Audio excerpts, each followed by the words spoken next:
لوحده يملك أسرارها، كما سنتابع في تقرير نادية اليوبي. في كل صباح يعد عدته ويتجه صوب المقهى الذي يعمل فيه كرسام على رغوة الحليب. كوهي ماتسونو، وقبل 4 سنوات اتخذ من الحليب مادة خام لصناعة أعمال فنية ثلاثية الأبعاد، فن يحتاج إلى الدقة والسرعة حتى لا تسقط رغوة الحليب منك قبل اكتمال العمل. أنت في سباق مع الزمن لأن رغوة الحليب قد تسقط منك، لذا عليك أن تعمل بشكل أكثر دقة في تحدي صارخ للجاذبية.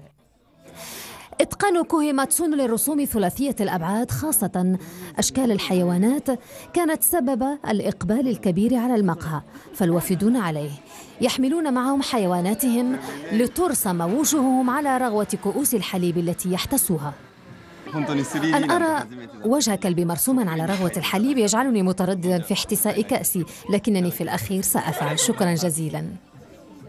ليس للإبداع حدود حتى لو كان على كوب للقهوة، والمبدع أكثر في عمله ليس في استخدامه لرغوة الحليب بل في جعلها ثلاثية الأبعاد كأنها ستخرج من الكوب.